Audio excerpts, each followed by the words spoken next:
Welcome to Visionaries Global Media, your number one source for podcasting entertainment. Visionaries Global Media, envisioning excellence on a global scale. This is Banned from Ringside. Tonight on the Banned from Ringside podcast, we're going to talk a little main roster WWE leading into Hell in a Cell. We're going to talk about a bunch of Best of the Super Juniors, talking into the final night of the Best of the Super Juniors. It was chalk pretty much, but it still should be good. We're going to kick things off with an amazing match or two at Double or Nothing leading into Dynamite. That and maybe a surprise or two this week on the Banned from Ringside podcast. Oh, driving the car real good. I still got two hands on this bitch. Don't even trip. Ditch that 9 to 5. It's time to feel live. Hello, Marks, and welcome for another edition of the Banned from Ringside podcast. I'm your special guest host, JCB, Jason Cornelius Bell, a.k.a. It's hot in Smark's kitchen, but I'm still frostbitten. And we got some special guests this week. So let's kick it up north to Madison, Wisconsin. We're bringing him in from the View from the Top Rope podcast. I owed him one, so now I'm paying one back. I'm still down one. Welcome Diesel from the View from the Top Rope podcast. Diesel, what's going on? Tell me something good. Oh man, it's going good here. You're driving this car very well. I feel safe in the back seat, but I'm still buckled up though. Yeah, I was about to say, please buckle up, because that's the rules of the law of the land. And out there in Cincinnati, Ohio, a.k.a. Cincy, a.k.a. the Natty, a.k.a. the Queen City, a.k.a. the Queen of the West, a.k.a. the Blue Chip City, a.k.a. the City of the Seven Hills. We never had him on before, but he's might have one of the more popular podcasts on Visionary Global Media. This is Brett from the Brain Buster Boys. Brett, tell me something good. Talk to me. Well, that intro was very good. That was excellent. The City of Seven Hills, yes. I'm actually right across the river in Newport, Kentucky, but 10 minutes from downtown Cincinnati. And you forgot to mention Super Bowl runner-up, Cincinnati Bengals, shocking everyone. Okay. This year. Okay. So, see, you want to go down that road. Okay. See, I was going to try to be nice, but since you brought it up, I'm assuming, Diesel, you're a Green Bay Packer fan? Oh yeah, for sure. Okay, so but I was behind Cincinnati though, for sure. Oh, I'm sure that's cool. See, I'm a Pittsburgh Steelers fan, so I got beef with both of you jokers off the jump. Okay. Well, hey, us Cincinnati sports fans can rarely have nice things, so we didn't even get the win, but it was still a fun ride. You selling them bad, not the books, or the table books for your Super Bowl runner-up. That's amazing.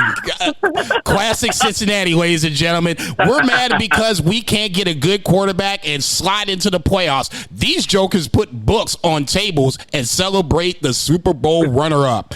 You make the call, boys and girls.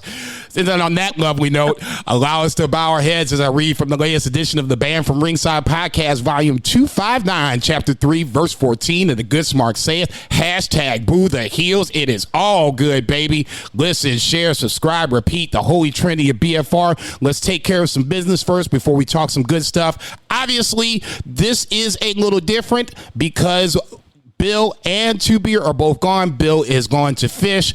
I'm not sure when the fish show is. I just pray that he makes it back in one piece.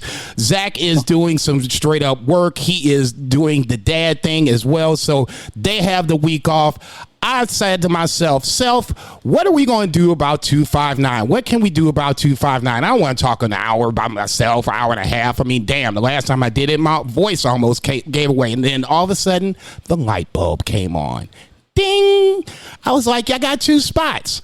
I know I owe Diesel a spot, so here's Diesel on my left. But then on my right-hand side, I was like, you know what? Brett and I had a conversation about doing some New Japan at some point. And Best of the Super Juniors is happening as we speak.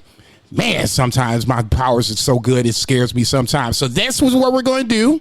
We got two new guys. They know the drill. It's not going to be anything different. It's just going to be two new voices. We're going to exchange some ideas, maybe have an argument or two.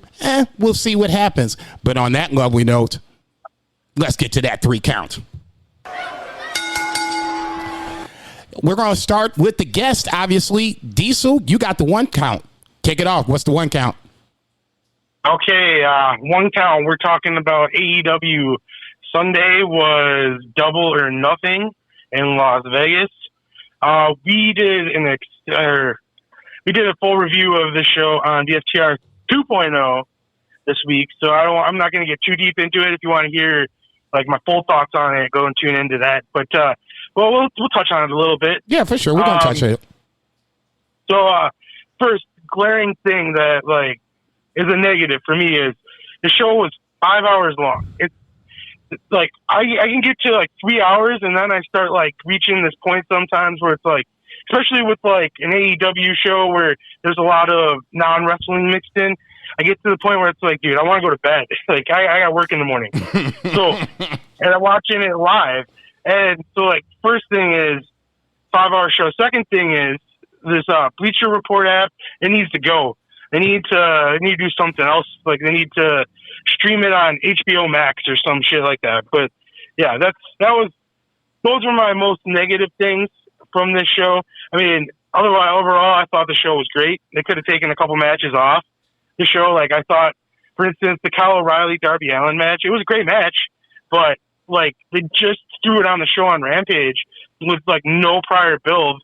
They could have done this match on Dynamite rather than first match at the pay-per-view. Stuff like that really bugged me. I gave it a total of B- just because of the length of the show really kind of detracted how I felt about it at the end. But if they would have taken a couple matches off, this card would have been super solid and easily would have gotten an A. Brett, thoughts on Double or Nothing? Yeah, Diesel, I totally agree with both of those thoughts. Too long for sure. And then, yeah, the O'Reilly Darby match. And then I think the trios match with Lambert's team against Sammy's team, those were both added like 2 days before the show, and they didn't need to be there. The show was already stuffed as it is. And yeah, I totally agree. The length did kind of take away from it a bit. But also agree that O'Reilly Darby match was awesome for sure. But yeah, didn't need to be on there. Diesel, I would love, both of you guys, what were your thoughts on the main event? And are you happy that CM Punk was the winner? And then I'll kind of give my takes. Wait. Hang on. I'm the quarterback around here. I'll ask the questions.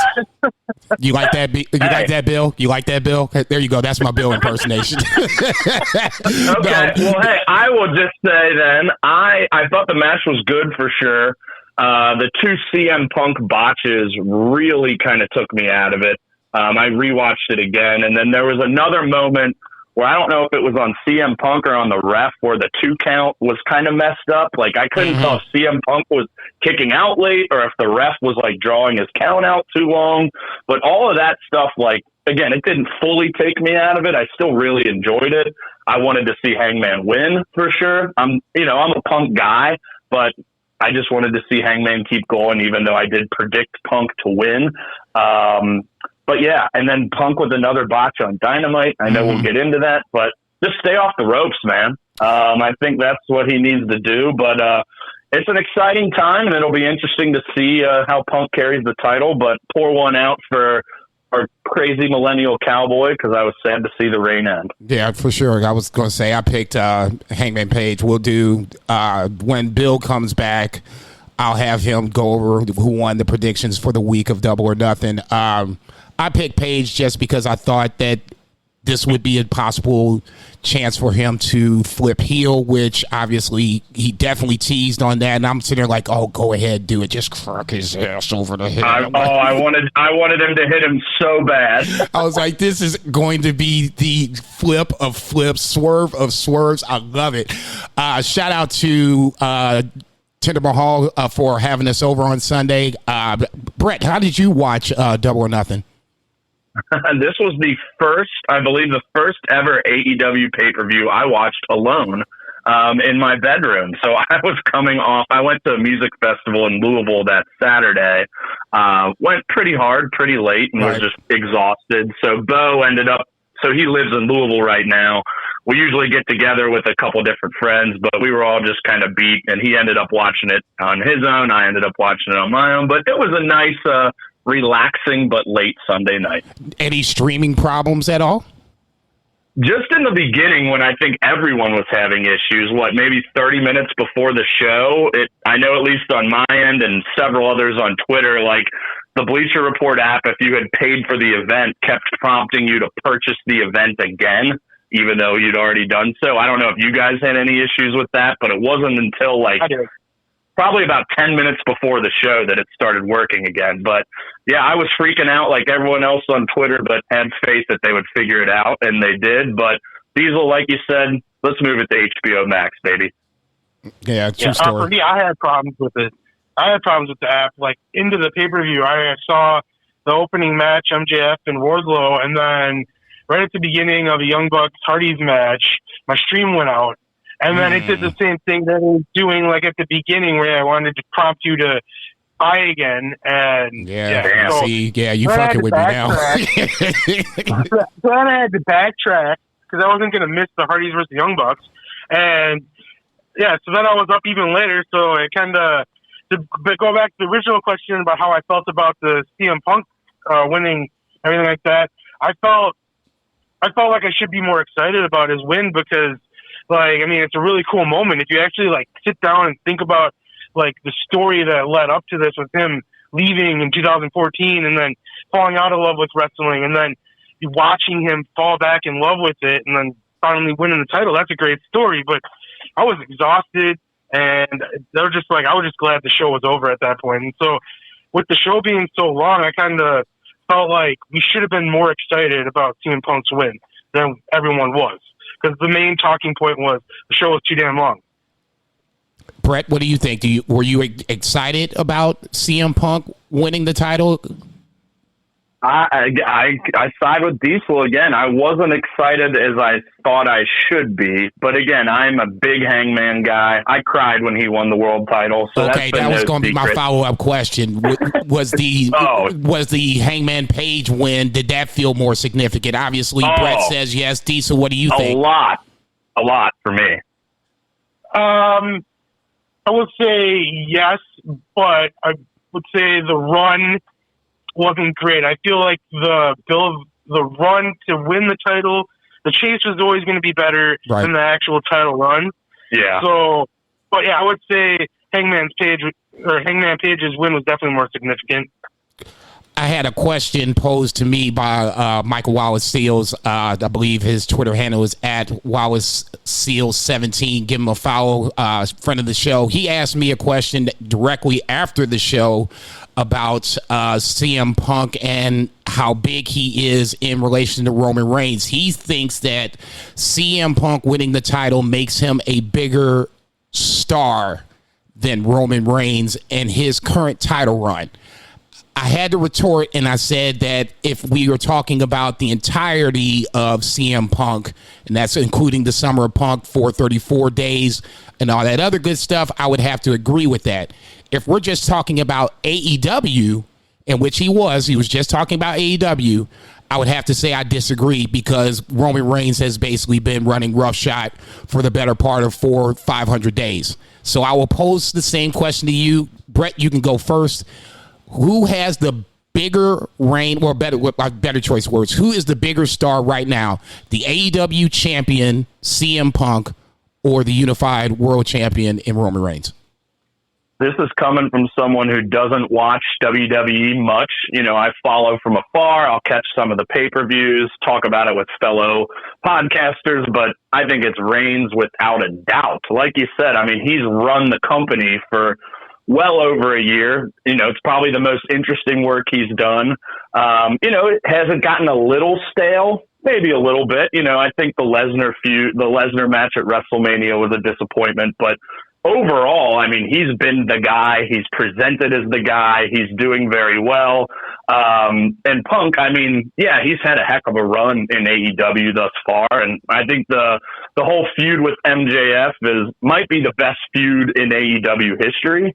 But just the moment right now, like we just talked about, like him winning the title whether it was because of show length or, maybe the botches did hurt it, whatever. It just doesn't feel like as big as it should, like we were talking about. But now I'd say let's see how he carries the title and who he challenges or who's challenging him. Obviously, we've got a tease for Forbidden Door with Kanahashi, which is amazing. But I think right now it's definitely Reigns, and no question to me. Diesel, same question. Who's bigger? Yeah, right now it's Brett. We're on the same page today because it's definitely Roman Reigns. It's AEW. I compared it on my podcast a couple weeks ago. Like WWE, they're an ocean. AEW might be like a lake. It's hard. Like there's a lot of people out there that legitimately don't know AEW exists that are casual fans of WWE. Right. So I mean, looking at it that way, Roman Reigns is definitely the bigger star. Roman Reigns is also getting into Hollywood as well. So CM Punk did couple movies, but he's not going to do the things that Roman Reigns is probably going to do. So I would say Roman Reigns is the bigger star. Okay. All right. Let's break down the Double or Nothing card really quick and keep this thing moving along. I'll just do it. I have it written down, so let me just take over for 30 seconds, and then Diesel, you could do Dynamite. The opening match, obviously, was MJF versus Wardwell. MJF, obviously making news before the card even started by not showing up to a fan fest, and depending on who you listen to or who you read, he either boarded or not boarded, but got a plane ticket out of Vegas, didn't get a plane ticket out of Vegas. Brett, I'll let you take it from there. Thoughts on MJF, at least on the Double or Nothing card, because obviously we'll talk about Dynamite because he had a just ridiculous promo on Dynamite. Thoughts on MJF on Double or Nothing and then the physical match itself? So, yeah, obviously all the rumors coming out on Saturday, which I was at that music festival, so I didn't even see till Sunday, was like, oh, wow, like, is he really, questions of whether he's even going to show up at the event. So that certainly made it that much more intriguing, even as good as the build had been. On our show, we've talked a lot recently about how MJF really for the last year plus has been in the hottest angles on the show consistently. This one with Wardlow, of course, one of them. I personally did not like the match. I did not like to see MJF get squashed like that. I mean, it makes perfect sense in the story for sure. I'm wondering if that was maybe punishment. Maybe it's been part of the plan all along. But I just wanted to see him put up some sort of a fight with as good as MJF is. But again, I understand the route they went. I just wasn't that big of a fan of it. Diesel, thoughts on him? Go ahead. I want to say, if you would have replaced MJF and Wardlow with Cody Rhodes and Anthony Ogogo and have Anthony Ogogo squash Cody Rhodes last summer, that's the way that match should have went. I agree with Brad that it shouldn't have been squashed the way it was, but I can see why it was, because I'm sure at that point they didn't know what was going to happen. Did they need to write him off TV? Is this kind of like a punishment thing? Has this been a work the whole time?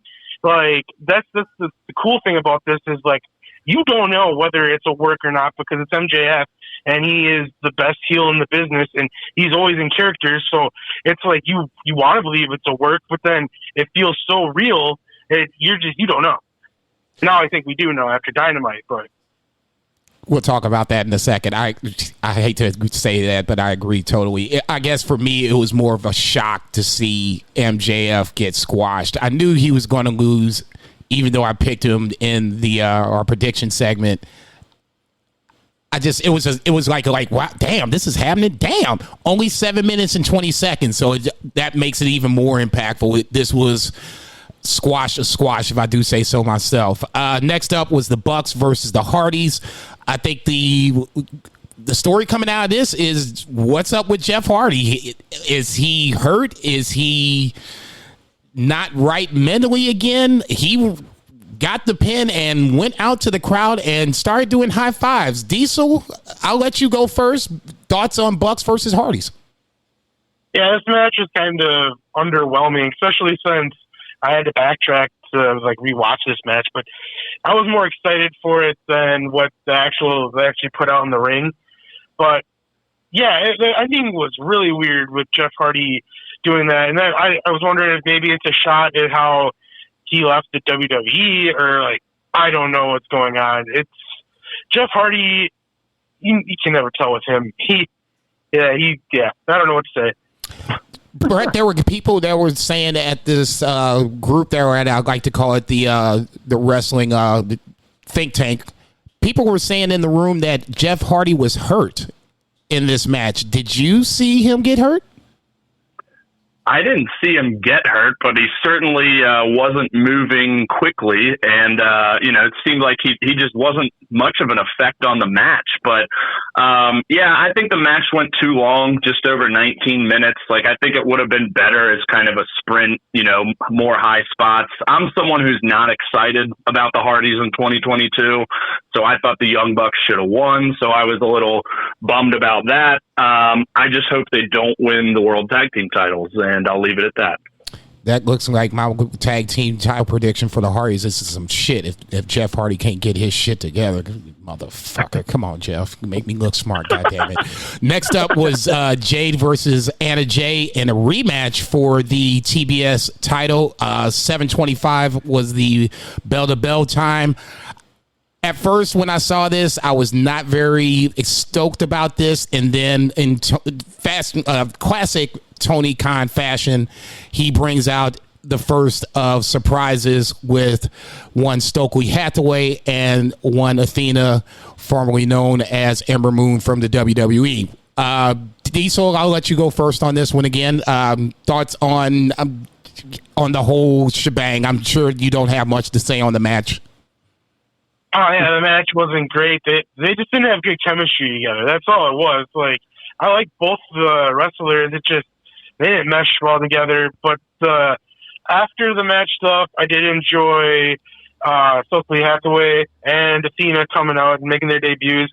But I mean, I still feel like with the show being as long as it was, this could have been the Dynamite angle after Double or Nothing, because they kind of made Dynamite feel like a Raw after WrestleMania this week. They could have done it on Dynamite instead and saved us a little bit of time from the pay-per-view.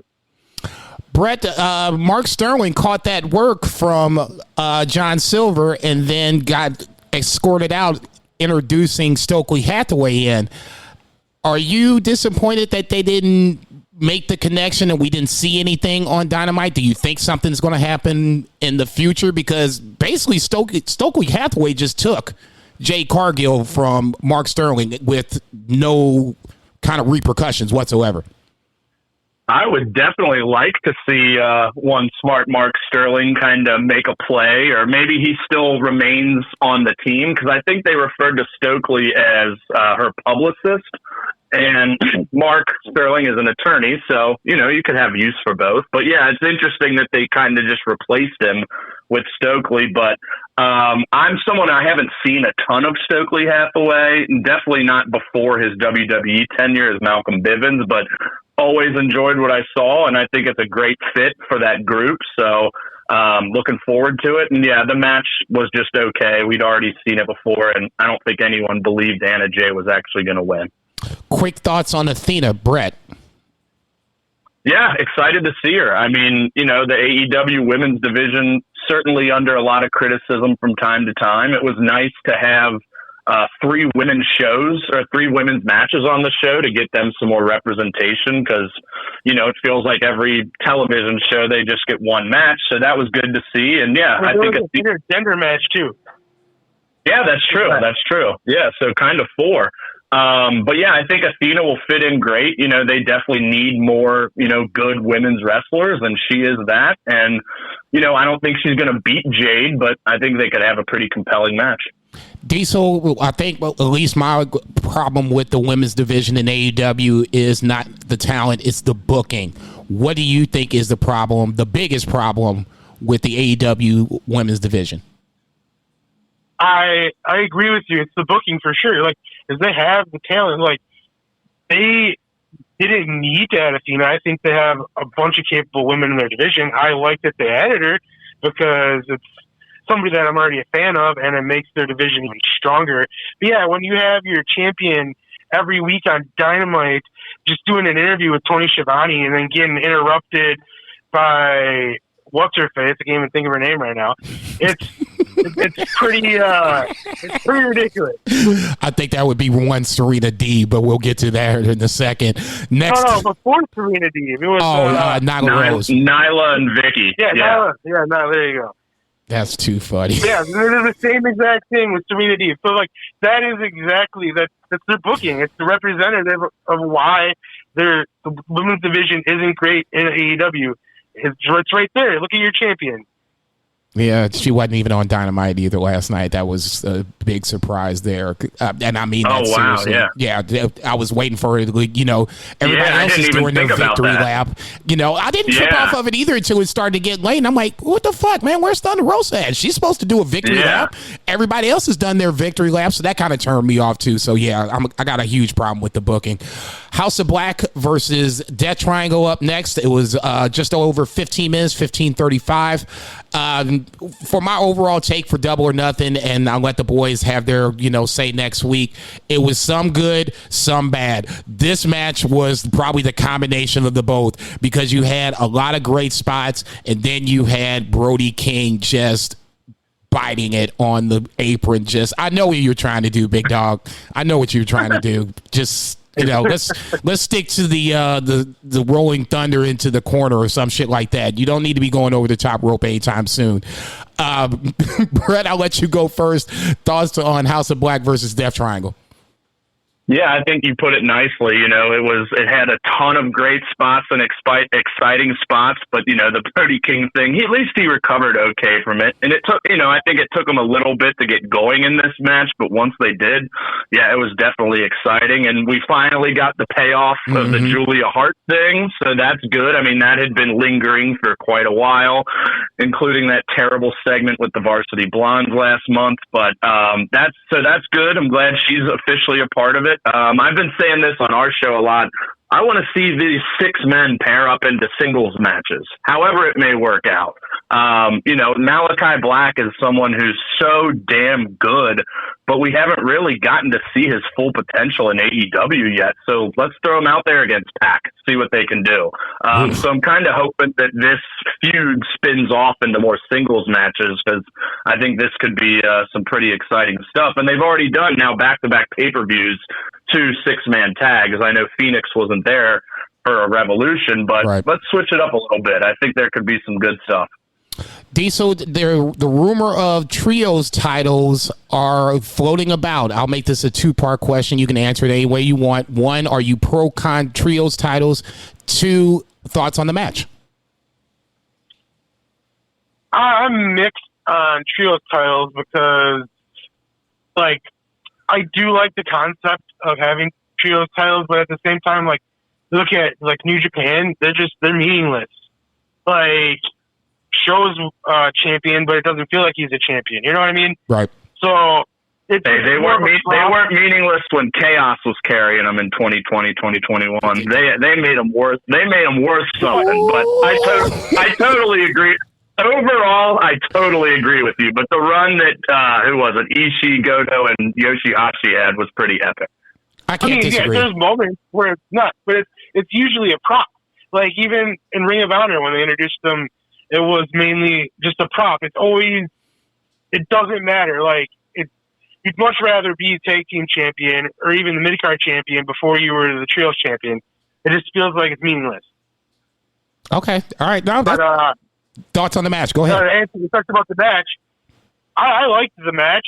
I'm ready for the feud to be over with, honestly, just because I think with Phoenix getting injured, they kind of had to stretch it out longer. Right. They had to wait for him to get back. Right. And it's just I believe it's holding House of Black back because they need to start moving forward. And I don't know. I think maybe down the road they meet up again, but I'm kind of interested to see House of Black do something different. No, I would like to see Malachi beat all 3 of them in singles matches. How about that? Well, if it ends it, I'm all for it. I just think, like I said, I just think there could be some great combinations of singles matches, and I don't know why the hell they haven't. Too. I think Buddy Matthews is the one guy that could break out if you did something like that. Absolutely. You know, Buddy Matthews versus Pac sounds amazing. Buddy Matthews versus Ray Phoenix sounds amazing. That's what I'm saying. And like they've been running with this feud for 3 months now, and we haven't seen a singles match. So yeah, if it's over, fine. But if not, let's do that. No, I agree with that. I would think that would solve two problems. Like Diesel was saying, you were waiting for Ray Phoenix to come back, but then on the flip side of it, now you can extend a feud by doing singles matches instead of doing tags and trios and all that other good stuff. But that's why I'm sitting here talking about it, and Tony Khan's a billionaire. Up next, we have Adam Cole, baby, versus Samoa Joe on the men's side of the Owen Hart tournament final.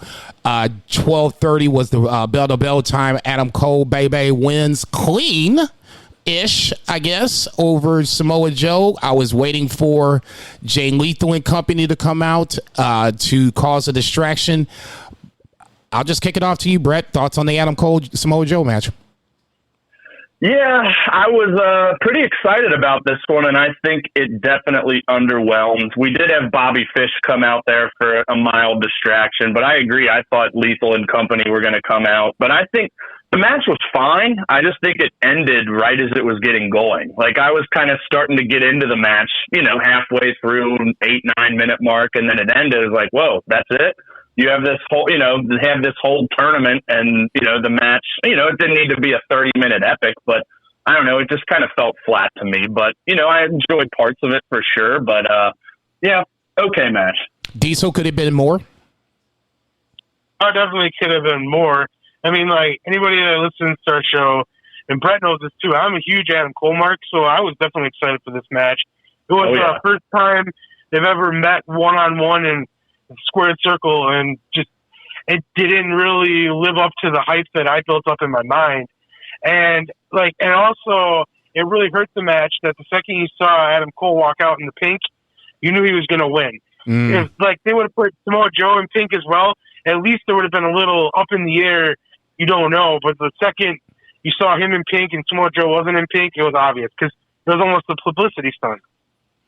I don't know if Samoa Joe in pink could work. I mean, I'm sure he's confident in his masculinity, but yeah, I didn't even. You don't know unless you try it.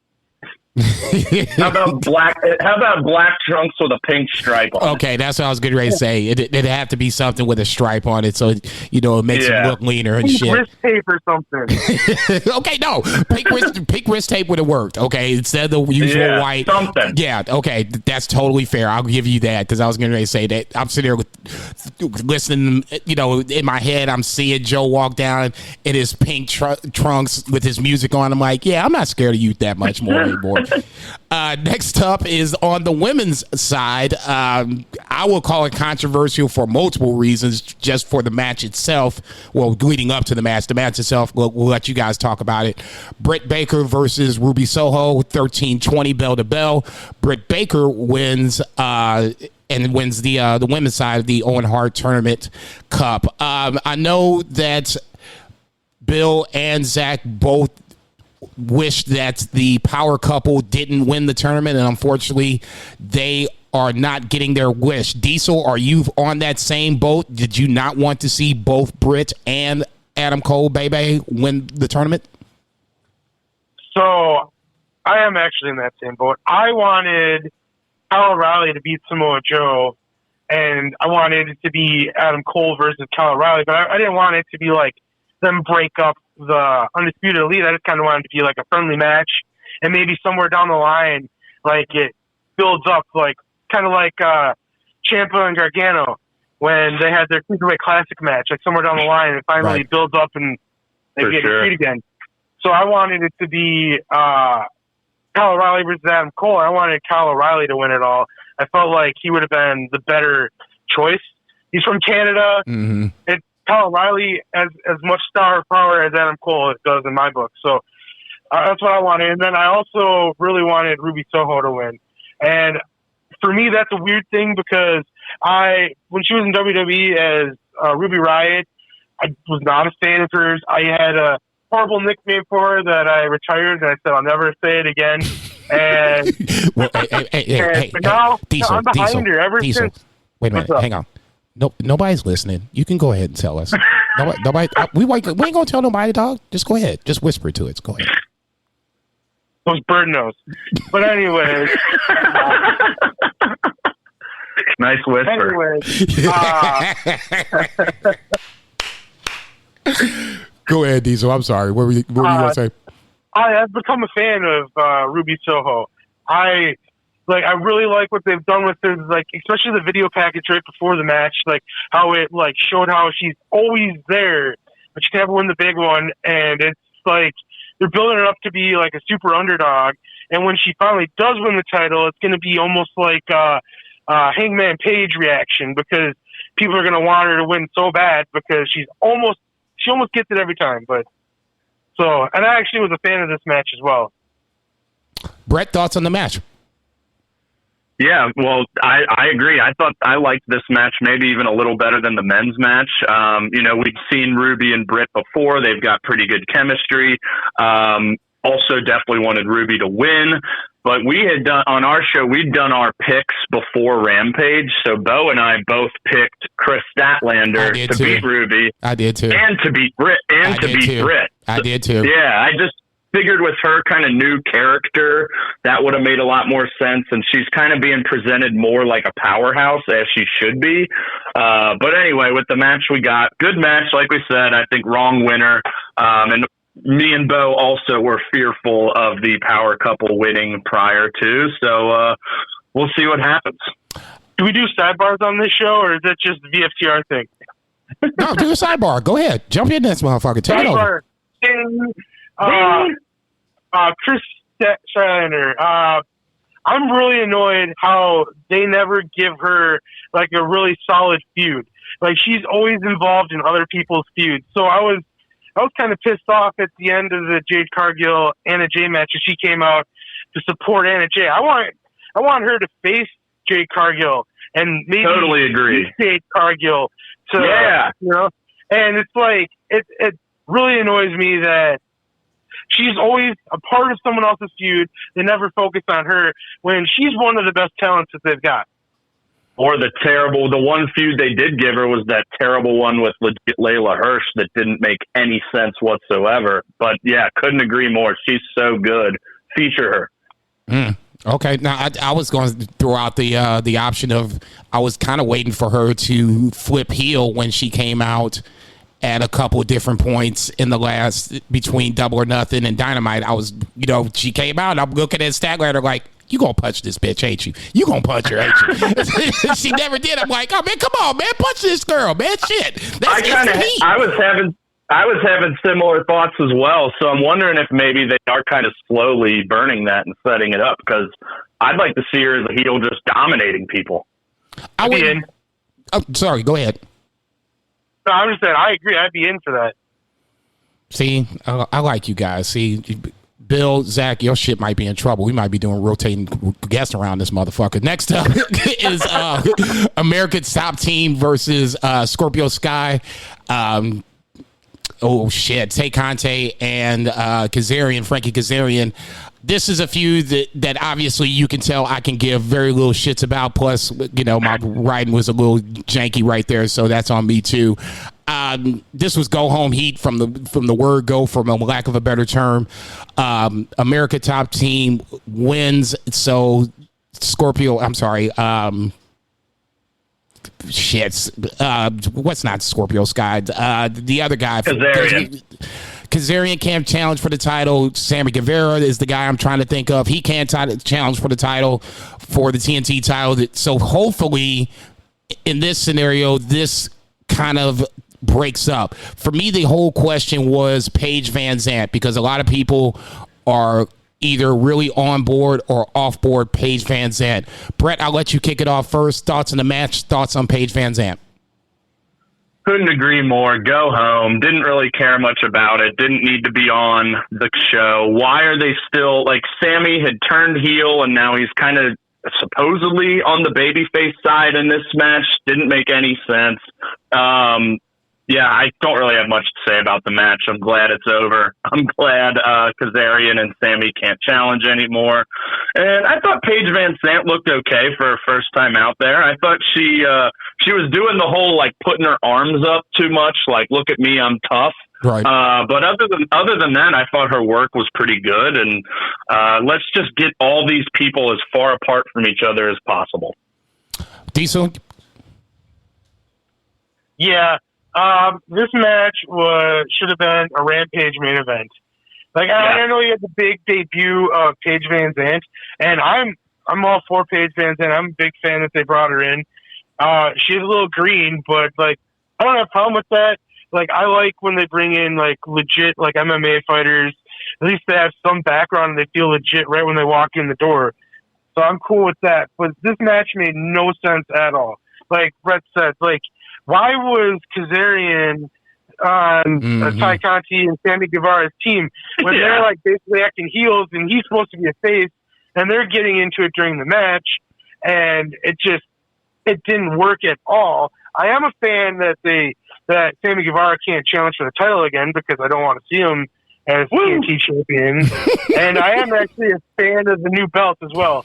I do like the new belt. That was a pretty nice looking belt. Oh, yeah. It's awesome. I do like the new belt. It was, God bless my mom, you know, R.I.P., but she was a Lakers fan, so I'm sure she was like, yeah, that motherfucker is nice. Yeah, Mom, that motherfucker is nice. Hell yeah. Next up is Kyle O'Reilly, the aforementioned, versus Darby Allin.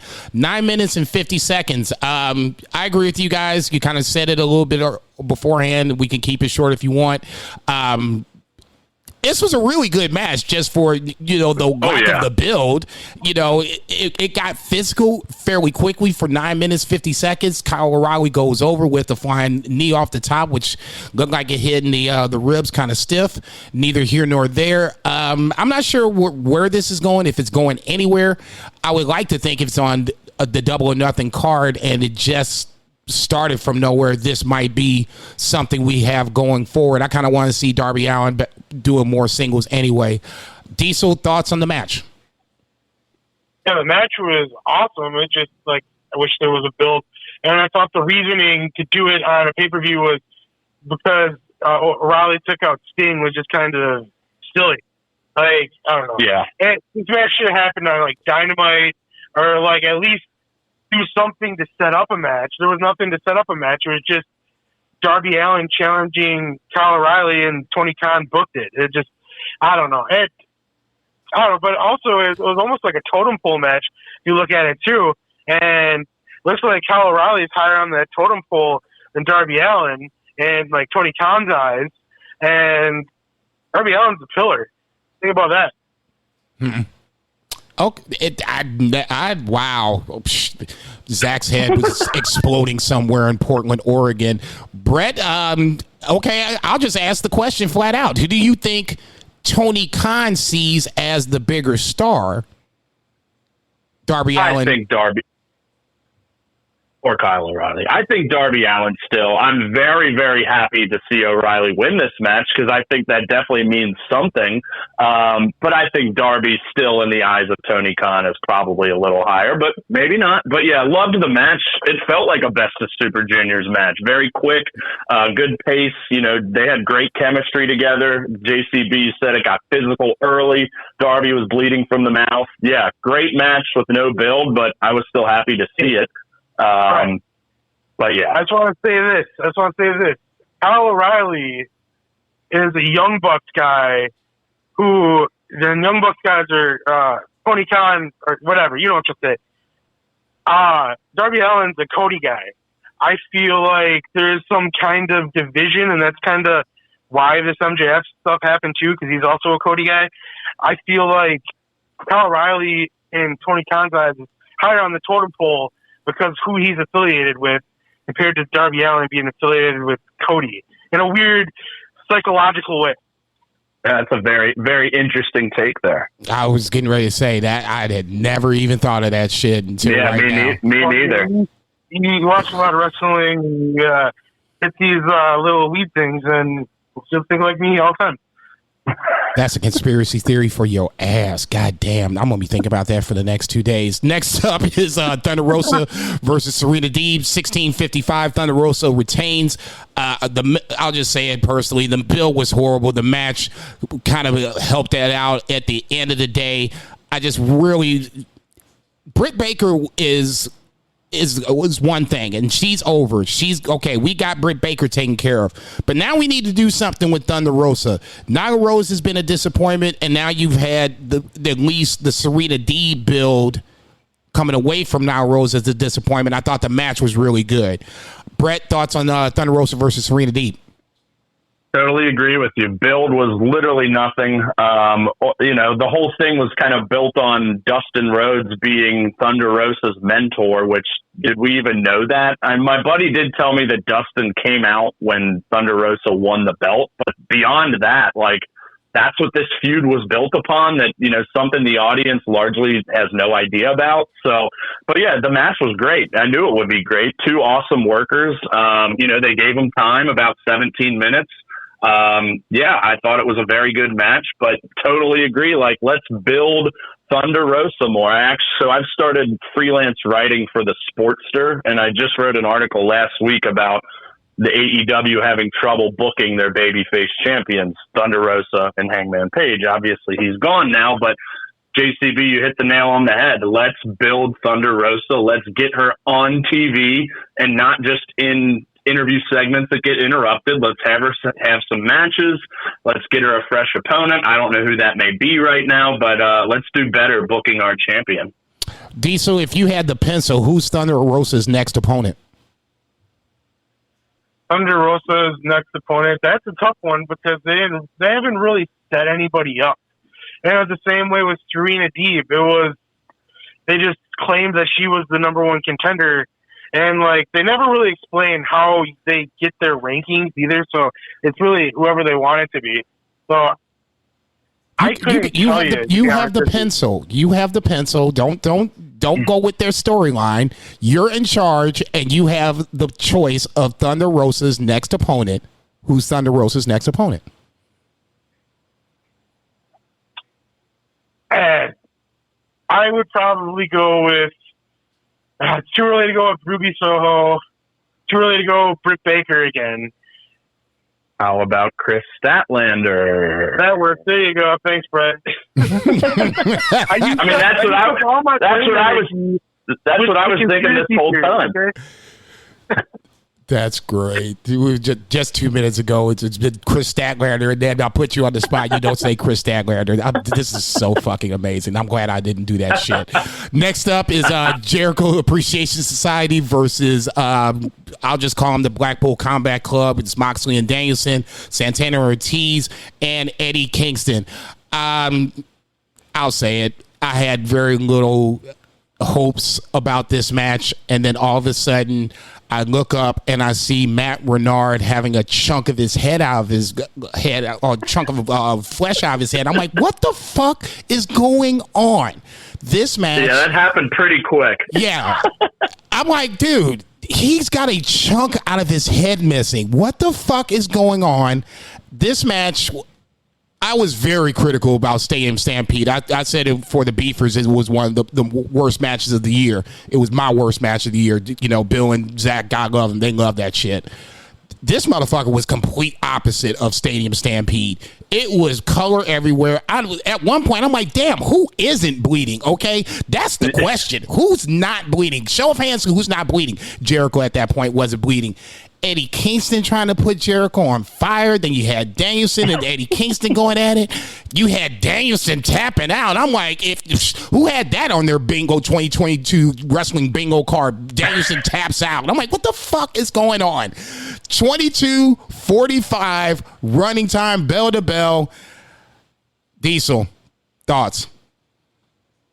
This match was everything I didn't know I wanted and more. I'm exactly like you. I had low expectations for this. I didn't know what to expect, and I thought it was awesome. it was anarchy in the arena. Yes. It was as advertised. Yes. Like, it was, like, just cutscenes to, like, all this stuff going on with the music playing and, like you said, everybody bleeding. And then, like, at the end of the match is the best wrestling. Like, you can just pause it with Eddie Kingston walking down the ramp, holding that gas can just covered in blood. It is, like, the greatest wrestling thing I've ever seen in my life. And just not even caring. Like, I said this on my podcast. Like, Chris Jericho says, "I'm a wizard." Well, Eddie Kingston says, "I'm a fucking arsonist," and walks down there and just pours that gas on him and gonna light his ass on fire. Hell yeah. Brett, go ahead. What'd you think? I'm an Yeah, arsonist. I mean- That's a great line. That was great. Pretty much, on the same page as you guys. I wasn't down on it coming in, but similarly, it was like, what's going to happen? And yeah, they hit a home run with it. Loved that they kept the music playing in the beginning because it just kind of added to the insanity of it. Yeah, I mean, the Kingston image of him walking out is one we'll never forget. Yeah, Danielson tapping out, crazy. Yeah, I mean, what else is there to say? It was great. I personally loved Stadium Stampede 1. I thought number 2 stunk. So I thought this was right up there. Maybe, I'm not going to say it was better than Stadium Stampede 1, which was also a moment in time. That was right in the heart of the pandemic, and I thought they crushed that match. I just thought the second follow-up was shitty. But yeah, this one will also never be forgotten, and I think the right team definitely won. You needed to establish Jazz, as we call them. And yeah, it'll be very interesting to see where this spins off to. I love that Moxley and Jericho were going at it for quite a while, kind of hearkening back to their feud. But yeah, this was awesome. Diesel, did you like Stadium Stampede? I wasn't a big fan of Stadium Stampede. Yeah, I didn't like either of them, really. Okay, just one. Damn. No, it's wrestling subjective. It's too. Go ahead. Did you not like either of them either? It's too comedy for me. I get it. And don't get me wrong, I agree with your sentiments on the first Stadium Stampede. In the heart of the pandemic, you have to come up with creative new ideas. Was it creative? Yes. Was it new? Yes. Was it over the top? Fucking A right. Too over the top. I mean, goddamn, Matt Hardy's doing fucking bat handsprings on the length of the football field and you ain't moved? Damn, dog, come on. Well, not Matt Hardy, Matt Jackson. Same concept. Yeah. I mean, shit. It was just. It was great. Don't get me wrong. Bill and Zach will swear upon that to the day they die. It was one of the greatest things ever. Don't get me wrong. It had its moments, and then it had its over the top moments. There was no like gray area. It was either here or there. I don't need that. Somewhere in the gray is okay with some shit like that for me. Okay, if we're going to like Yano land, because God knows I love me some Yano. Womp womp. That means it's probably gone to one step too far. Okay, and that's what Stadium Stampede's meant to me, and that's why I think this one was like it took me by surprise because I was like, okay, what's getting ready to happen? What the fuck? He's lost the chunk of his head, and it just went from there. You know what I'm saying? So that's just me. And like I said, wrestling subjective. I ain't mad at nobody. You know what I'm saying? It's just for me. That's why I like New Japan. You know what I'm saying? And when Yano comes up, I'm just like, oh yeah. All right, we'll finish this up because obviously two of us are talking about New Japan because it's on the brain. Jurassic Express versus Hobbs and Starks versus Keith Lee and Swerve. Triple threat Bill Vagey special for the AEW Tag Team Champions 17-15 bell to bell. Jurassic Express retains. I was surprised. I said on the pod last week that if you wanted to take the titles off of them and it felt like Jurassic Express had kind of ran its course, and it's kind of weird for me to say that in a loaded tag team division, but neither here nor there. I felt like it kind of ran its course. I felt like Hobbs and Starks could have won this. I felt like Swerve and Keith Lee could have won it. I totally forgot who I was picked on, so that's why I'm raving on that shit. Brett, thoughts on the match? Thought on Jurassic Express retaining? Yeah, I'd picked Hobbs and Starks as well, so I was also surprised to see them retaining, but not upset by any means. I mean, I think pretty much every match they've had defending those titles has been good to great, so I'm not complaining. What I am complaining about was that FTR wasn't even on this card. That was fucking criminal. So, the match was great. I mean, it was going to be with these three teams. We'd already seen Hobbs and Starks go against Keith Lee and Swerve, and that was great. And just adding in another team that can do great double team moves and get that Luchasaurus hot tag pop going. But yeah, it was a lot of fun. But yeah, I thought this was going to be when Christian turned on Jungle Boy, because they've obviously been hinting at that for quite a while. But they get the victory, and the reign continues. But yeah, it was a damn solid match.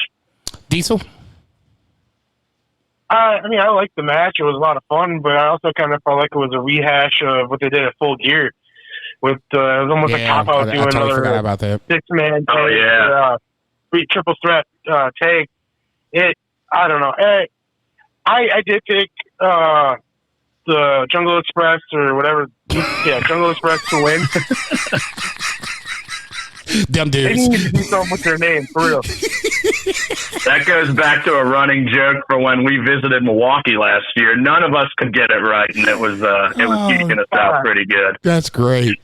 I'm glad I laughed just because it just sounded funny and not even know what the inside joke was. That's even better. Last up, we talked about. Shout out to High Five Tom, who's probably also laughing right now. Yeah, big shout out to High Five Tom. That's my brother right there. You're gonna be my wrestling brother for life. You get all my wrestling checklist things off of my list so I could die peacefully, happily. With the two cats. Like, what's wrong with this dude? He just came back from Forbidden Door. He's not feeding us no more. We talked about the main event, Punk versus Page, 25-40 bell to bell. Did we talk about who do you think Punk's first opponent is? I don't think we did. Brett, go first. Who do you think Punk's first opponent is going to be now that he's the champion? So are we saying aside from Tanahashi? Because it certainly appears that we're headed that direction. Let's just say aside from Tanahashi, I would assume that he would retain against Tanahashi. Let's just say for the sake of argument, he retains at Forbidden Door. Who's his first AEW opponent? Better choice of words. Whew. I don't know if this will be it, but I'll tell you one I love to see, and that would be Wardwell. I mean, he's at the top right now. Oof. He's just, freshly signed, I mean, what else are you going to do with the guy? He's on top right now. So does he not deserve a shot? Hey, champ, guess who your first opponent's going to be? If you want to legitimize CM Punk's title reign, that's how you do it. God damn. I mean, okay, Diesel, I'll go on the flip side. I will ask you, who do you think Punk loses the title ultimately to? Oh, he's going to lose to MJF. I have no doubt in my mind, and it's going to happen in Chicago. It's going to be a payoff of their whole feud. It's not over yet. MJF is going to come out on top. That's what's going to happen. Couldn't agree more. Okay, shit. But I do want to answer the question who I think his first opponent's going to be. Yeah. I actually think it's going to be Miro. I was thinking him. I was thinking him as well. But yeah, that would definitely make a little more sense. Take the walk. Yeah, for sure. Okay, so let's jump into Dynamite. And speaking of the aforementioned Miro, he makes his return back to Dynamite programming, crushing Johnny Elite. I would be the first to say it. I was not a big Rusev guy when he was in WWE. Rusev Day kind of flipped me to where I was like, okay, this dude can now be a little entertaining too. Pretty much have been a fan since. Like the Miro character. I like the fact that he's having conversations with God, saying his neck of dust is now healed. I was like, oh shit, you just fucked up now. I totally forgot about Miro. I would agree. I think Miro is probably going to be Punk's first opponent. I'll just ask this. Do you think Miro can be champion at any point in AEW now that it seems like there's not as many people coming in, but it's still a pretty loaded lineup? I'll go Brett first. First off, happy Rusev Day, fellas. And then I will say Miro was the other name on my mind, and I think that definitely makes more sense. I don't see him as an AEW world champion. I just think there's too many, for lack of a better term, mouths to feed on that. But he's been TNT champ. I could see him and would like to see him be TNT champ again. But again, I just think at the top, there's too many people kind of ahead of him for now. But, that could change over time. But I don't see him winning the big belt. Diesel, does he become TNT, AEW champion? I say never. I felt when he was at the height of Rusev Day, they should have probably just like win for it and put the belt on him then.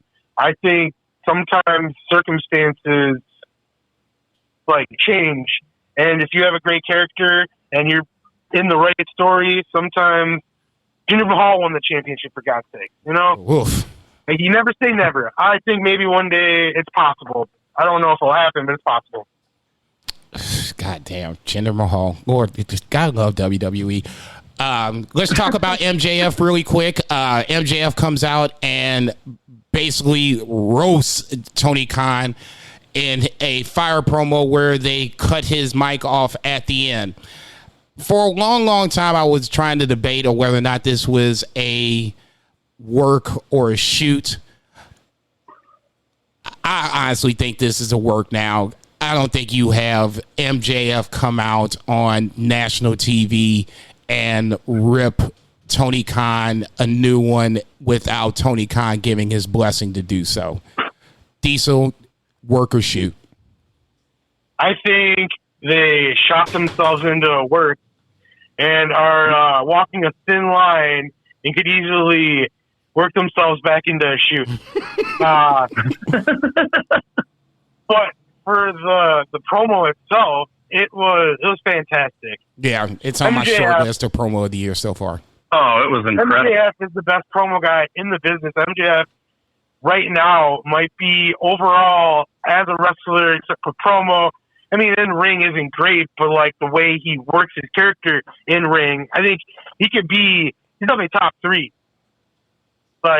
Overall package, not maybe overall in ring, but anyways, I feel like MJF is great. I've always been a big fan of MJF, and the highlight of my life was when I got to buy him a glass of wine at StarCast, and he told me he fucking hated me, and I said, I fucking love you. So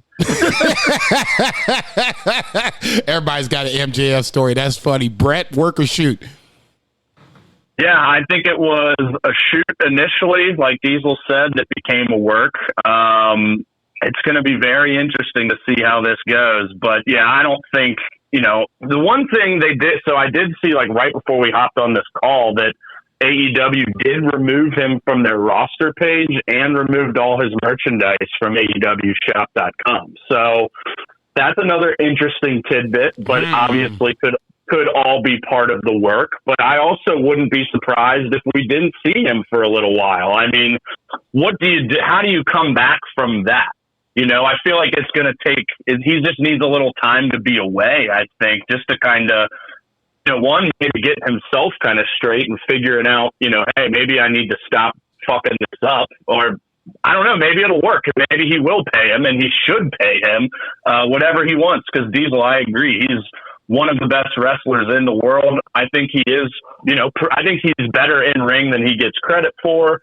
And yeah, on the mic, no one can touch him these days. So, yeah, I think it's a work for sure at this point, but I don't know how they come back from it. And I'm riveted, and I agree. I think he will eventually take the belt from CM Punk. Did you guys see, apparently, there was some fan footage that Punk apparently came out after that promo? Yep. So that's interesting there. But yeah, it was incredible. You said shortlist for promo of the year. I'd say shortlist for one of the best promos of all time. I thought it was incredible. And I was working last night, so I'd heard at the time, not what happened, but just seeing messages of holy shit. Yeah. And it over-delivered from even that expectation. I mean, it was, it's getting compared to Punk's pipe bomb, obviously. But it might have even been better. It was incredible. He cut 2 of the best promos of all time in the last 3 months. Yeah. Because he cut that promo where about his growing up as a kid and all that stuff. Yep. Like twice he's come out and has a serious heel heat, and by the end of the promo, he has the whole crowd turned and cheering for him. Like they started the promo last night, they were chanting "Shut the fuck up," and then next thing you know, like everybody was behind him. But I mean, everything he was saying was true, and like I'm sure those are his real feelings as well. So like it came across as real, even though now we kind of know it is a work. Interesting thoughts. We talked about Punk. Tanahashi. Punk came out and wanted to know his next opponent after he and FTR defeated the Gun Club and Matt Caster. Punk and Tanahashi are going to wrestle at the Forbidden Door. I think I'm just going to go ahead and leave it there for AEW. I'll let the AEW marks come back and talk about that. But I really, really want to talk about New Japan. So we're going to cut this bad boy short and jump into that 2 count. Mr. Brett, Brainbuster Boys, what's the 2 count? Best of the Super Juniors. And boy, oh boy, I have been waiting for this because, hell, it's been, just over almost 3 weeks that this tournament's going on, and we've got one match left, and it has been a hell of a ride. I think getting guys like, Wheeler Yuta, Ace Austin, Alex Zane, even like El Lindemann, Teton, things had just gotten stale in New Japan a little bit, especially in the junior division since the pandemic, largely because they haven't been able to get any foreigners in. This was, obviously they did all the Bullet Club stuff at Wrestling Guntaku the month before. That's like, okay, New Japan's back. Right. And then I think this tournament to me has only solidified that. It's just been an incredible tournament. I've been glued to it. So many great performances. And you said it, it's chalk at the end of the day. We've got Hiromu versus Desperado, but that's been one of the best rivalries in the company over the last few years. So strap me in. I'm fucking ready to go, baby. Diesel, I know you've been catching up. You caught pretty much half of, basically watched all 12 nights, but you caught bits and pieces of each night of each matches of each night. Who's been your most impressive wrestler so far in BSOJ? I am actually really liking Francisco Akira. Yeah. I haven't ever actually seen him wrestle before. I watched him wrestle like in night one, and like he's been really impressive. And I really like his name for the cheeky Nando's kicks. He calls it Fruta Faccio, which means ugly face in Italian. Yeah. So I mean, right then I became a big fan. Are you Italian? Yeah, and What? Are you Italian? No, not at all. I just like he named a move ugly face. No, come on. Don't get me wrong. I was about to say that's more creative than anything I can come up with. You know what I'm saying? But yeah, I like Francisco Akira a lot. Brett, same question. Who's been the most impressive? We agree Akira's been the most impressive. Who else do you have? I mean, it seems like easy to say it, but El Desperado for sure has had the best tournament in my mind. So I kind of keep track of star ratings, JCB. I think you may do that. I see you tweeting about a lot, but I had 5 matches from El Desperado at 4.25 stars and 1 at 4 stars. So 6 of his 9 matches were pretty damn good, and just doing it with all sorts of opponents. Like the Wheeler, here's the 5 I have at 4.25. His against Wheeler Yuta, El Lindemann, Doki, Robbie Eagles, and El Phantasmo, and all different opponents, bringing different things to the table. But El Desperado has just been unbelievable in this tournament. And then I've been really impressed, too, with both Ace Austin and Alex Zane, and their ability to connect with the Japanese crowd has been awesome, too. But, I mean, I could go on and on. I've really been impressed with everyone in this tournament. And I forgot to mention Akira up front. He's someone I'd never seen before, and totally agree he's been awesome as well.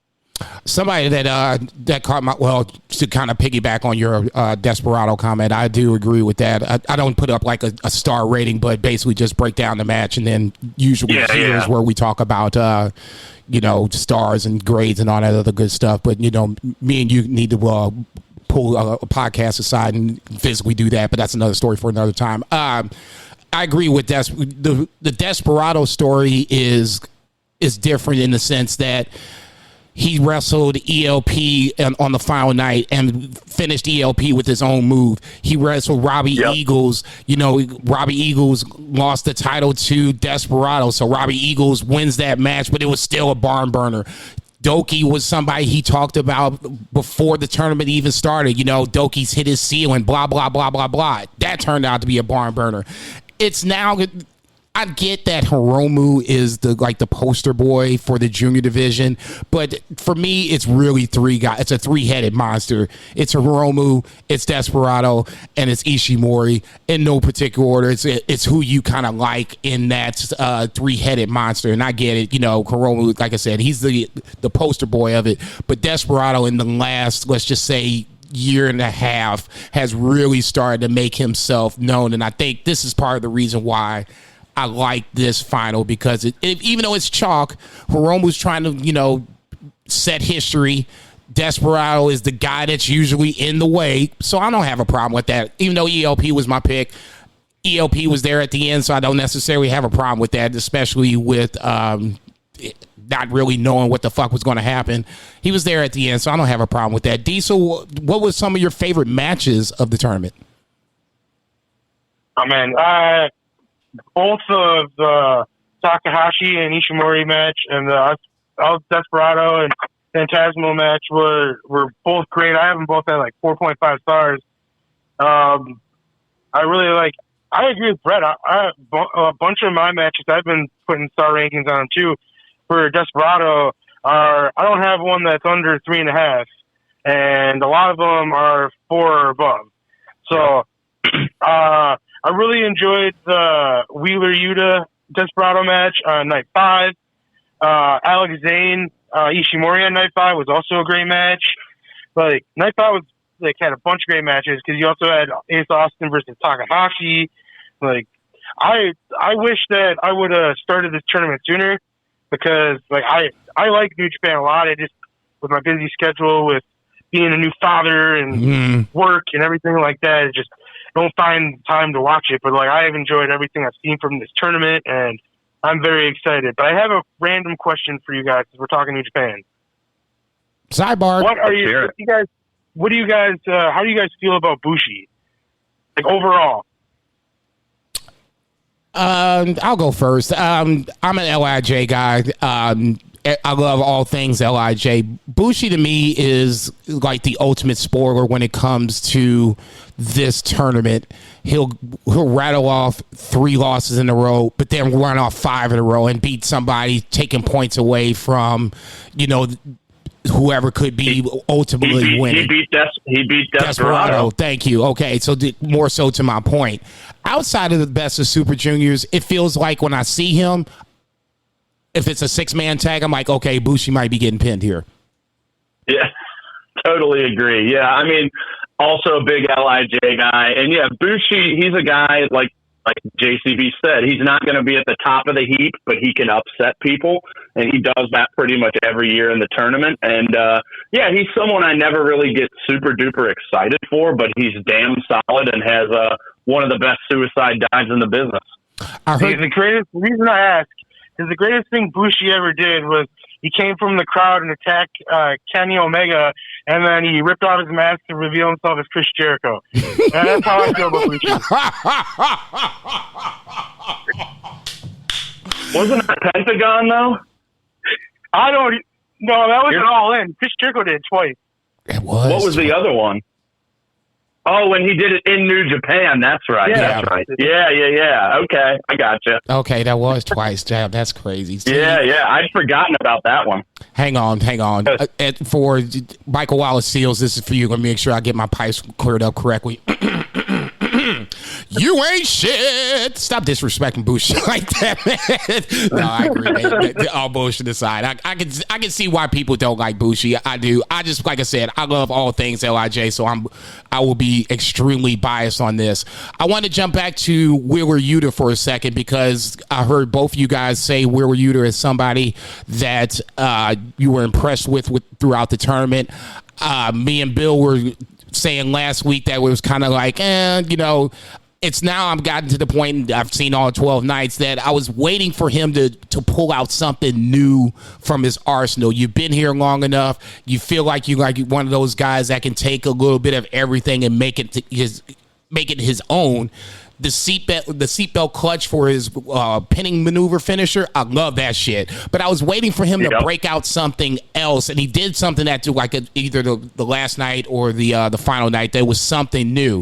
For me, don't get me wrong, it was a great look for Wheeler Yuta to come over. Like Brett said, it was a part of the reason why New Japan, I think, suffered from the pandemic is because you couldn't bring in foreign talent over at any given point and have the matches that we all know and love.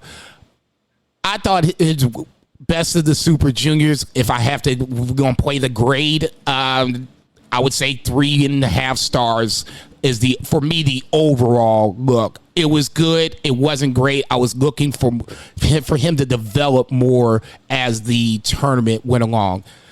Diesel, I'll let you go first. Tell me why I'm wrong.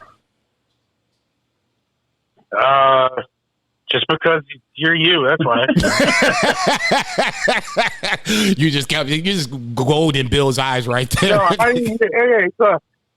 have to be mean because, like, I've agreed with you and everything. So, I mean, technically, I do kind of agree. I have been underwhelmed by Wheeler Yuta. I was really excited at the beginning of the tournament, and he was one of the guys I was rooting for the most. And by the end, I didn't really care. Even though he put on a couple good matches, I was more in the camp of Robbie Eagles, or, Wheeler Yuta was more on the back burner for me by the end. Brett, go tell me why I'm wrong. I don't really think you're wrong either. I think he definitely had some great performances. The Desperado one we mentioned. I think his last two matches were maybe his second and third best, which was El Phantasmo and TJP. Mm-hmm. But yeah, totally agree with you, JCB. I was just looking for him to pop a little more, because obviously he's coming off that amazing match with Moxley, which I've got like in my top 3 for AEW matches of the year. Obviously he's not going to be bleeding all over the place, but and he showed some fire, but it wasn't consistent enough, I guess. And, compared to guys like Alex Zane and Ace Austin, who had that almost immediate connection with the crowd, I think that's something that he struggled with. He'd do his fire up yell that he likes to do. Right. But yeah, I thought he had a good, not great tournament. But great, it was probably a great experience for him getting all these reps over there. And hopefully he'll be back. But yeah, I was hoping for a little more out of him, but I won't say I was disappointed.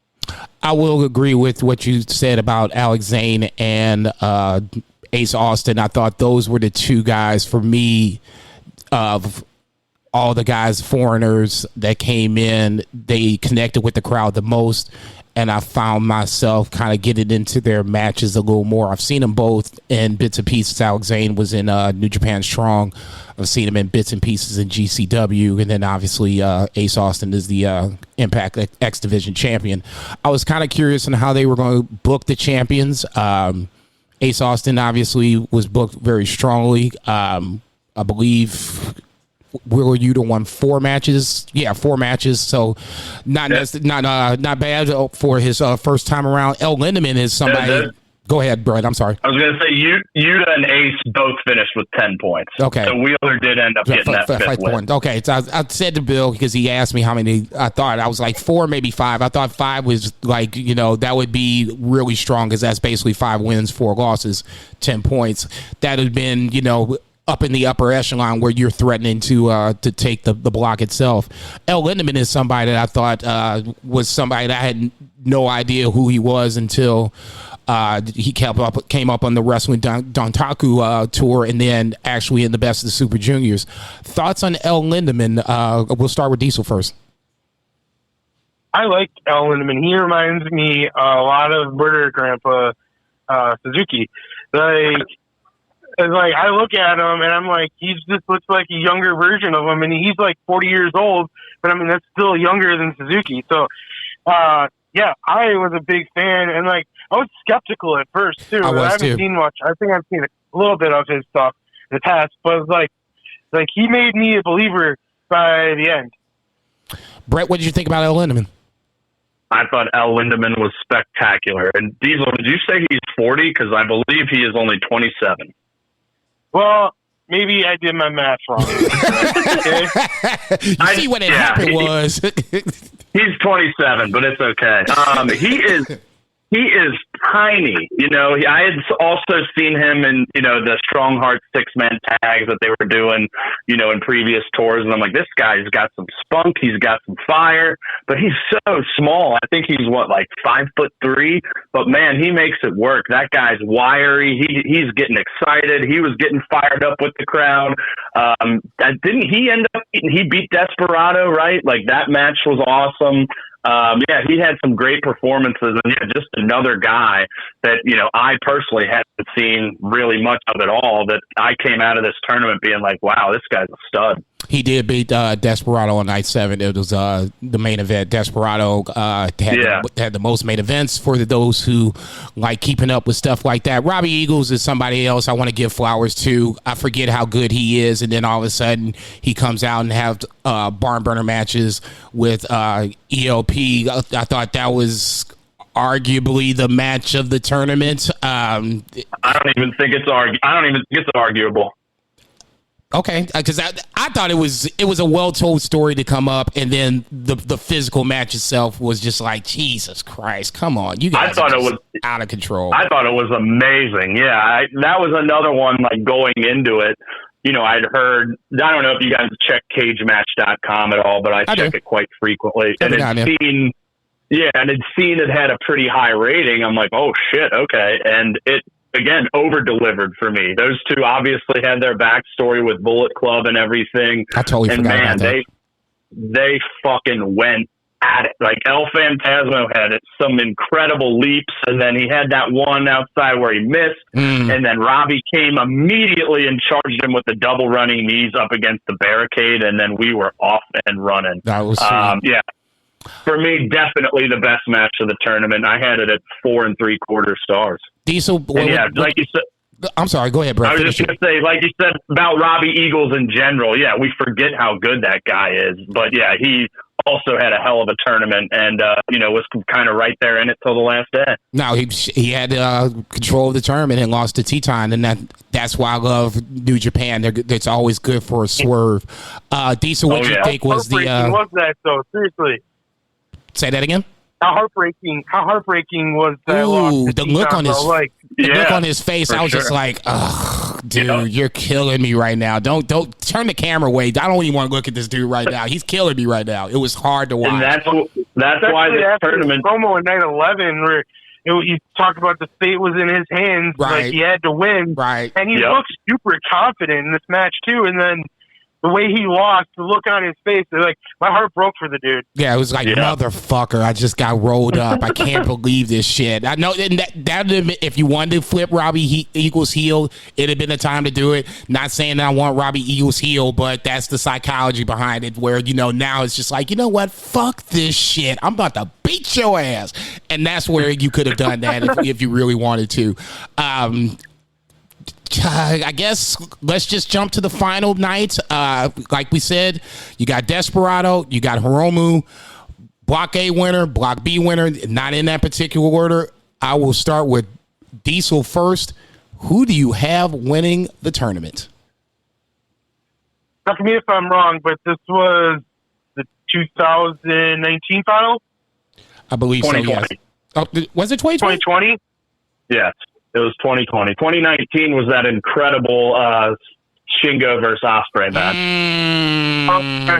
How Shingo is a fucking...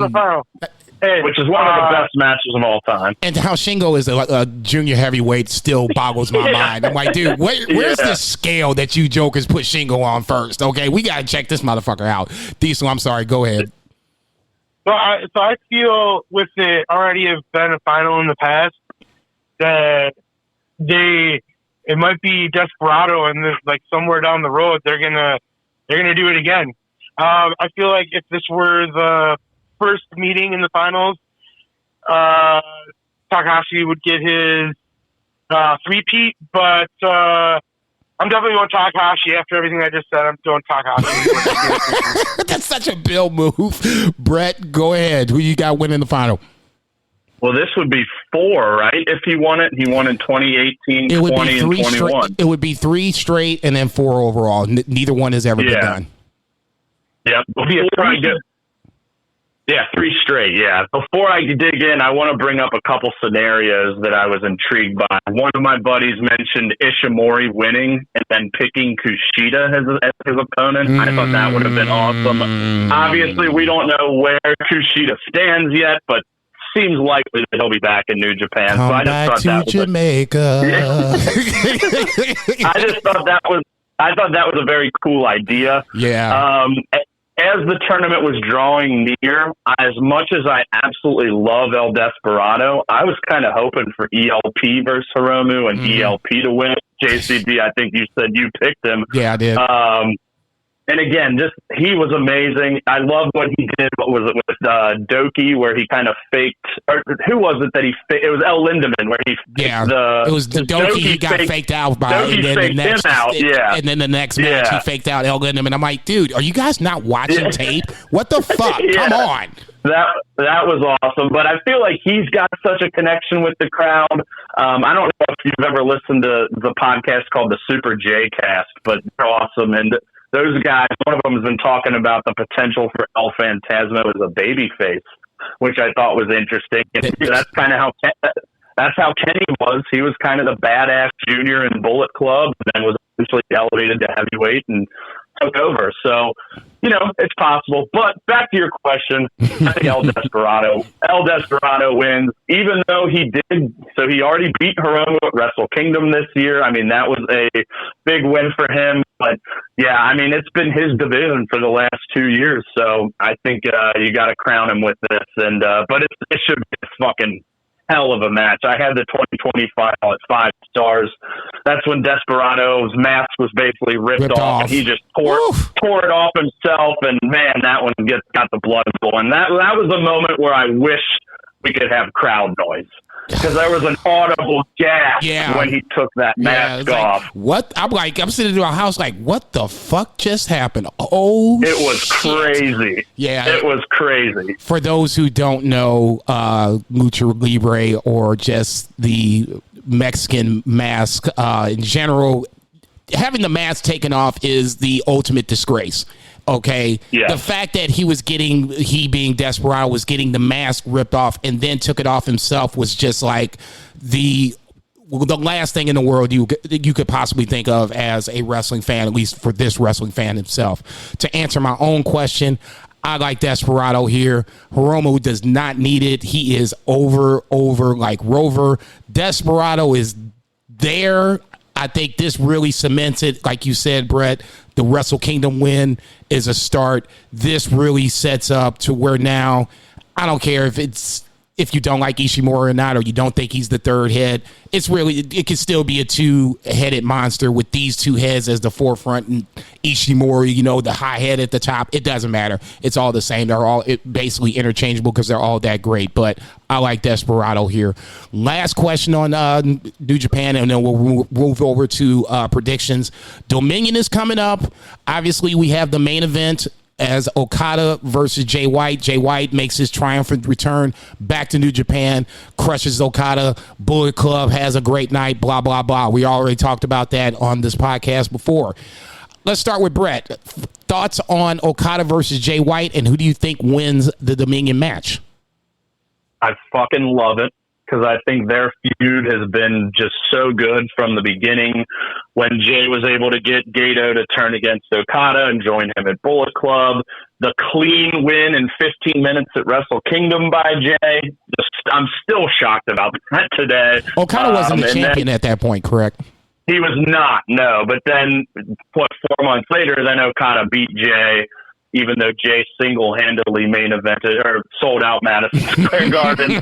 But they've just had a great feud for years, and obviously Jay has been gone for over a year, and he's been one of my favorite wrestlers for the last 4 years, easily. So I am very, very excited for it. Been waiting for Jay to come back to Japan forever.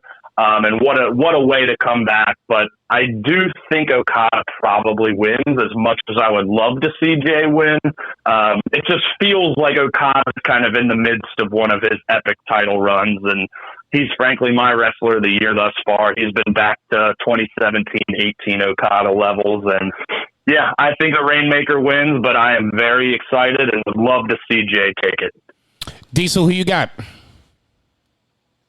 I'm in the same camp. I'm going with Okada. I do love Jay White as well. I got to see him wrestle in person when he was on his excursion when he was with Ring of Honor, and he was a totally different wrestler, but there was something about him that you knew that this guy was a star just waiting to break out. But I still think that there's legs to this rivalry, and I think that to keep it going, I think you have to have Okada win the match. Okay, fair enough. Obviously, key notes or key dates to remember: tomorrow morning, this morning, whatever you want to call it, wherever you live. The Best of the Super Juniors final is on NJPW World. I'm not sure what time it is. I'm debating on whether or not I'm getting up this morning because I have a double on Friday. So I'm 50-50 on it. Depending on how I do the rest of the night, I might get up and watch it. So look for me on Twitter at that point. And then Dominion, I believe, is the 12th. Brett, yes? I think that's right. Yeah. The 12th, whatever day that is. I believe it's a Saturday this year. Check out Dominion. Like Sunday. I said, Sunday. Okay. Sunday, June 12th. Yep. Okay, even better. Check out Dominion. Obviously, we talked about the main event, and then obviously they'll add more cards to it. If you haven't watched New Japan, stop sleeping, okay? The alarm clock is buzzing on you players, okay? Hit that bad boy. Go subscribe to New Japan. Make that shit happen, Captain. And on that lovely note, let's get to that 3 count. All right, so the 3 counts, we're going to do some WWE predictions. Diesel, anything you want to talk about WWE-wise that's on your brain? You want to bitch about something? I honestly don't really even pay attention anymore. I mean, I'll watch like videos recapping Raw and SmackDown, but yeah, dude, I had nothing to bitch about. I was getting ready to say, you starting to sound like us, Brett. You like in that same camp? I'm assuming you guys are like in Zach. that same boat. You know, wake me up when some shit happens. Yeah, I basically walked away in 2018 once I wisened up and started following New Japan, and it's just so much better. But yeah, like I said, I don't watch the pay-per-views live, but I'll go back and watch some of them and, watch videos here or there. But no, I don't really have anything to bitch about. Watch these jokers wax me in the predictions. Okay. Let's start off with something easy. It's 1, 2, 3, 4, 6 matches on the card. We'll start with something easy. Let's go Austin Theory versus Mustafa Ali for the U.S. title. Diesel, I'll let you start first. Who you got? I'm going to go with the retention of Austin Theory. He's still Vince's boy, even though Vince made this match, apparently. Yeah, I just think that it's not time to take the belt off of him, so Austin Theory is my pick. Brett, who you got? Didn't he drop the Austin, unfortunately, and he's just Theory now, which is dumb. But anyway, I am happy to see Mustafa Ali on the card after he was imprisoned, for lack of a better term, for quite a while. So I'm at least happy to see him here. And but yeah, I think Theory gets the dub. Mama called it Austin. I'm going to call him Austin. Austin Theory going to retain. Next up, we're going to go with something that I probably have no interest in, and most people that I know have no interest in either, but we're going to talk about it anyway. Lashley versus MVP and Omos in a handicap match. God love MVP. This motherfucker, if he gets Omos over, he's going to be on the Mount Rushmore of managers as far as I'm concerned. Somebody's going to have to get scraped off. I thought Bobby Lashley was some work. Shit, get this joker over if you can. Brett, I'll let you start first. Lashley versus Omos and MVP. Who you got?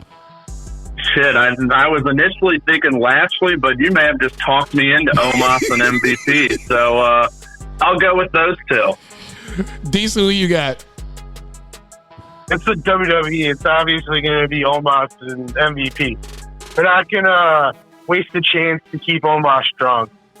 Yeah, I would have to agree, especially with that that nonsense with Bobby Lashley going through the cage. Was that Brock Lesnar versus Roman Reigns over in Saudi? I'm like, guys, you already did this. Come on, man, stop. I know you with Braun Strowman and the Big Show too. I know you guys think we don't remember. Guess what? We remember. Okay, stop. We remember everything. In the Bill Vagey, I guess, match of the night, I would call it that. We got Kevin Owens versus Ezekiel. If I had to give flowers to MVP, I got to give the same flowers to Kevin Owens. I was not a fan of this Ezekiel thing when he came back, when they repackaged him. I'm just like, Jesus, he's going to be out in a couple months. This actually has a little legs. And Kevin Owens is having it make its legs. I'll go first. I'm going to take Kevin Owens just on the simple fact that I think if Ezekiel wins, it stops here. It has to keep going. The way you keep it going, Kevin Owens wins. I got KO. Diesel, who you got? I don't care. As far as what I know about this storyline of Ezekiel, I think it's the stupidest thing ever. So just to play devil's advocate, I'm going with Ezekiel because you picked Kevin Owens. Oh, shit. Brett, you're the tiebreaker. Who you got? I will say from afar, from what I've seen, I have enjoyed this. Yeah, it may be stupid, but it is funny. And Kevin Owens, like you said, has certainly helped make it that. Gotta go KO here. He's the fucking man.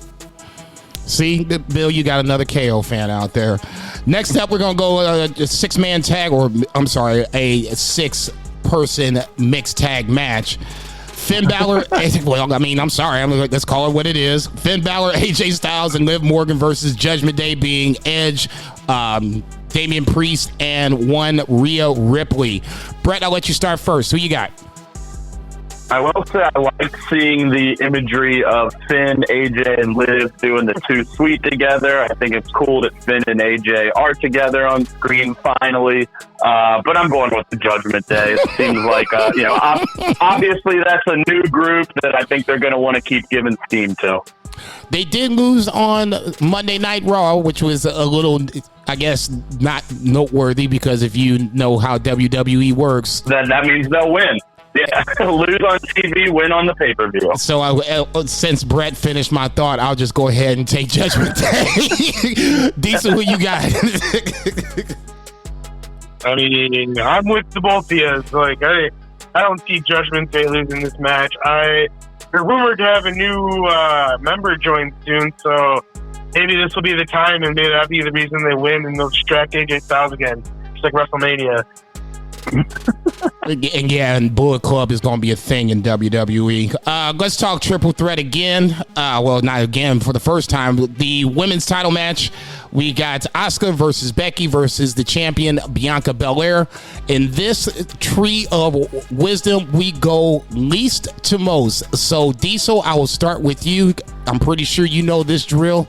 Let's go least likely to win to most likely to win. Least likely to win is definitely Asuka. And most likely to win, I would say Bianca. Put Becky in the middle. There's a thought. Okay, C2 Beer, I ain't forgot about you. There's a thought for you. Brett, who you got? We'll go least to most. I was going to say that, but I'll go Becky as least since she just dropped it to Bianca. I just don't think she's going to win it back from her. So then I'll go Asuka in the middle and Bianca to win. See, Zupier, I'm thinking about you, brother. See, it can't always be dick jokes. I'm going to agree with Brett on this one. I got Becky as the least likely. I agree with the thought process to it. She just beat Bianca just beat Becky to win the title offer. I can't see that happening. I could, however, see Asuka winning it, but I just think she's just come back. It's probably a little too soon. She might be the one eating the pin, for God's sakes, which would be another story for another time. But that being said, I'm going to take Bianca Belair as my most likely to retain the WWE Women's Championship. And then we'll go with this as at least the BFR main event. It is the Hell in a Cell match. Hell, it is Hell in a Cell pay-per-view, so you might as well have the Hell in a Cell match as the main event. But, there is a women's titles match, so maybe that's something to be said, too. Cody Rhodes versus Seth Rollins. Cody Rhodes comes in, has beaten Seth twice, once clean, once with a little fuckery. Now we got the Hell in a Cell match. This has been one of my favorite builds since Cody has come back in WWE in general. It's been interesting to see how Seth has at least played nicely on storyline purposes, but not when you say storyline purposes. He's lost twice. Could he lose a third time? Brett, who you got? This is very difficult to pick for reasons you just mentioned, and I just wanted to take a quick second to make a joke that I didn't claim, but my one buddy termed Hell in a Cell instead of that. Heck on the deck. It's just something that we laugh about anytime this rolls around. That's great. Fuck, this is tough. Like, you mentioned Cody's won twice. Is Seth really going to lose for a third time? And then, on the other side, they're kind of setting Cody up for a potential title run. So you need to continue heating him up. But I just can't see Seth losing 3 in a row. So I'm going to go Seth Rollins. Seth Rollins for Brett. Diesel, who you got? This is like the only thing I care about on this show, and I actually might go out of my way to watch it, just this match. But it is a very tough one because it's really hard to see them having Seth lose all 3 matches. But like, what kind of things did they agree on with Cody when he signed? Like, I'm pretty sure Cody had like all the cards, so I'm gonna say Cody's winning. They're going to make Cody look super strong, and whoever beats Roman has to be super strong. So they're going to make Cody a monster. I think Cody's winning. I had said for quite some time if Cody Rhodes was going to come back to WWE, he had to be strong, and he had to be made to look as strong. So that way, if someone named Maxwell Jacob Friedland decides he wants to leave AEW in 2024, he can look over across the fence and be like, oh, damn, my boy's over there doing good. Oh, he's doing way better than he was over here. Maybe I can go over there and actually have some success. And I think they're at least setting that part up. As much as I love Seth Rollins, and Seth Rollins has had many incarnations of Seth, this is probably one of my favorites because it's just annoying enough to where you want to see him get his ass beat, but he's still such a great wrestler. I would be surprised if Cody Rhodes lost this match. It's got to be Cody and Roman meeting at some point, right? And like you said, Diesel, if Cody's not super strong, people won't believe. So I'm going to go ahead and take Cody Rhodes on this. I'm probably wrong, but, I've been wrong before on this joke on multiple occasions. So, like I said, I'll take Cody Rhodes. And on that lovely note, that is our Hell in a Cell predictions. I guess at this point, it's time to do some offbeat, what Bill would call your odds and ends. In this case, I'd like to do something more like we did a couple weeks ago and do a go-home thought. Just whatever you want to think about, whatever you want to talk about in wrestling or in life or whatever the case may be. At that point, I'm going to say you can always speak your mind. So, Brett, what's your go-home thought this week? Well, first off, thanks for having me. This has been awesome, and finally getting the opportunity to talk a little New Japan with you was great because, as I mentioned, we don't cover it on our show since Bo doesn't really watch, and I have to pull his arm to be watching Dynamite every week. He's coming to Forbidden Door, yeah? He is, and that's what I was going to say as well. Is I can't wait for Forbidden Door. Diesel, you will definitely be missed. Wish you were going to be joining us, but I'm just excited to be seeing this card fill out. I mean, obviously, we've got unofficially CM Punk versus Kanahashi, which is obviously I'm thrilled to see that, but I figured Kanahashi would be facing off against Moxley, considering how much talk Moxley's had towards Kanahashi. reports out today that Okada might be facing Hangman, which would be awesome. They had one great match back in the 2018 G1 where, like, that was a match to me where I'm like, fuck, this Hangman guy's good. And then from there, we've seen it all happen. So, I was at All In. Diesel, I know you were there as well, and Forbidden Door just seems kind of like the natural conclusion to it and something I've been waiting for almost 4 years. That might walk-off music. No. I was say, off. yeah, right. I was going to say, yeah, wrap it up, B. Wrap it up. Get the wrap it up box. Better wrap that gavel up too, B.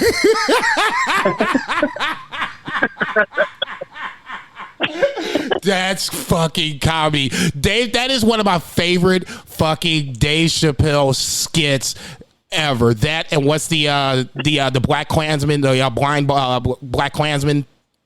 Yeah, the black white supremacist. Oh. Dude. Oh, you can get the wrap it up box. They are available at all Walmarts.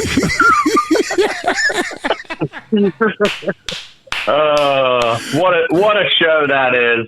Way ahead of its time. Dave Chappelle's a legend, but yeah.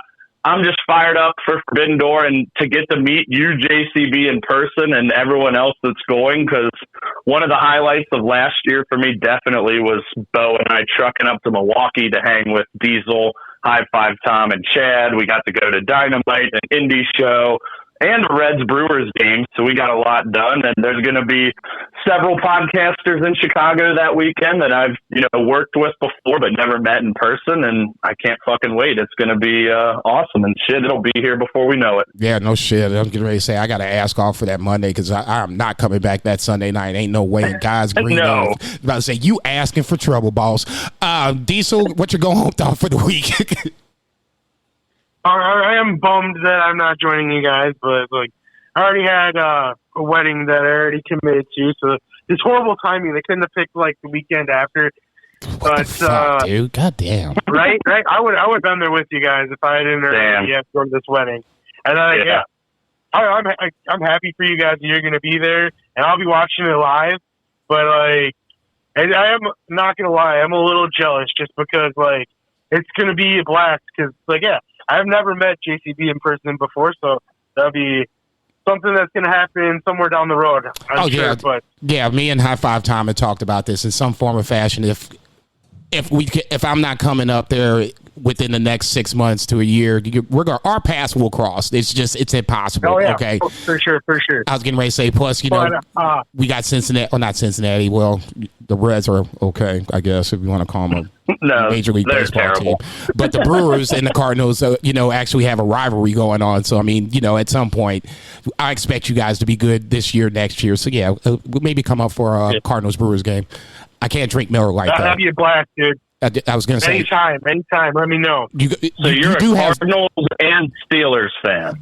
I'm everything else St. Louis, but Steelers are my team. Okay, it was the first team I saw on TV as a kid, and it just stuck. No, that's fair. Okay, but those are my two least favorite teams I'd say in all of sports.